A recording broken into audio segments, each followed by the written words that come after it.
So what? I should just settle? Yes, thank you. Exactly, settle. Because otherwise, you're just gonna get older and harder and more alone. Netflix has produced a wide array of captivating original series, my personal favorite being Bojack Horseman. Bojack Horseman is a comedy about a washed-up celebrity horseman who is trying to make a comeback in his career.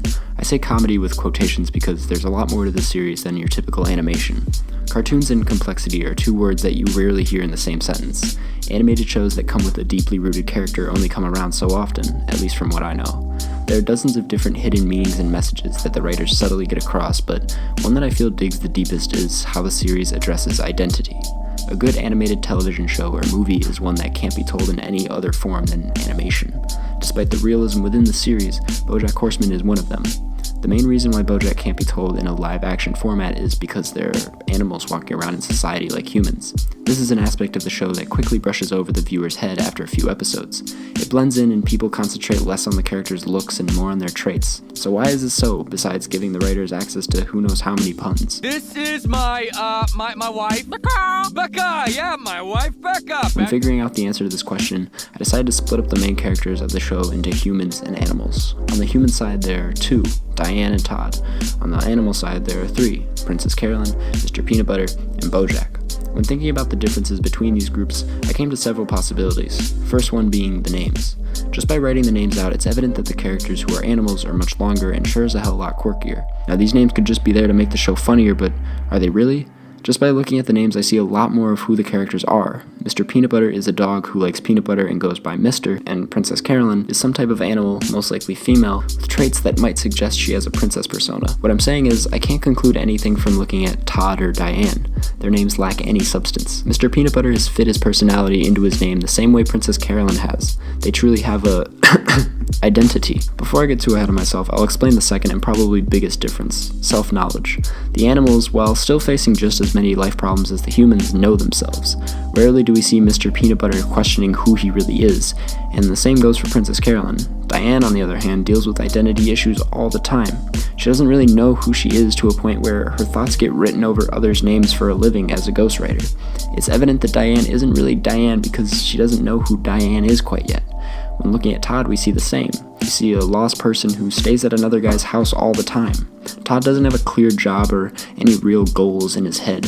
He has a lovable personality, but he's just that. Todd has slowly shown signs of negativity, something he rarely shows, more and more as the seasons progress, leaving the viewer to wonder if maybe he isn't the most positive and optimistic figure he appears to be. The audience doesn't really know Todd, and like I said for Diane, Todd doesn't either. I'm not gay.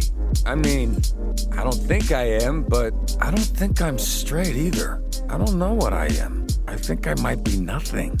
I want to finish off by addressing Bojack, somebody who doesn't exactly fit in either group. This is what makes Bojack a relatable character to the audience, right off the bat with the name. Bojack, of anyone in the show, has his personality spelled out for him with the name Horseman as his last name.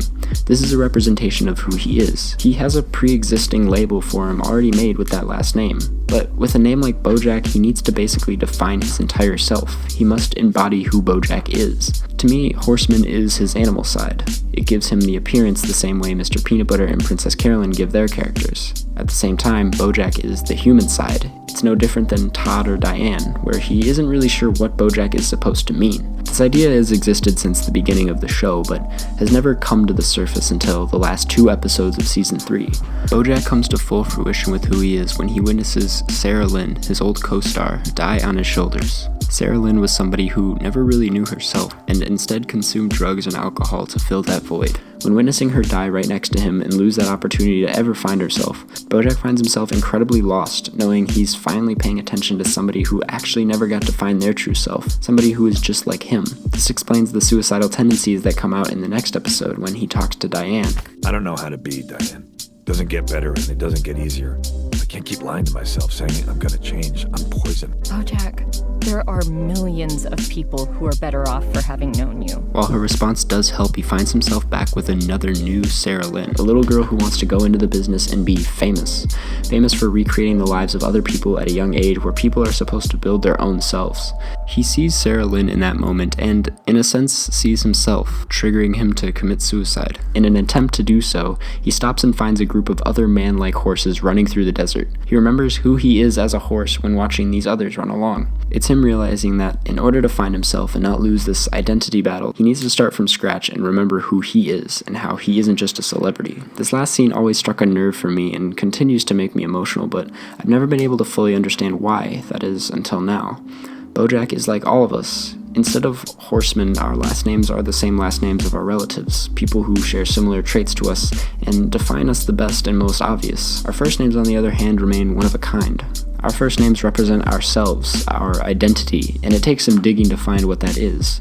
And that's basically it. That's the ultimate reason the writers chose to live in a world where humans live amongst anamorphic animals. It's easy to brush all of this off as overthinking, but every scene in the show was made for a reason, and those scenes share these exact messages.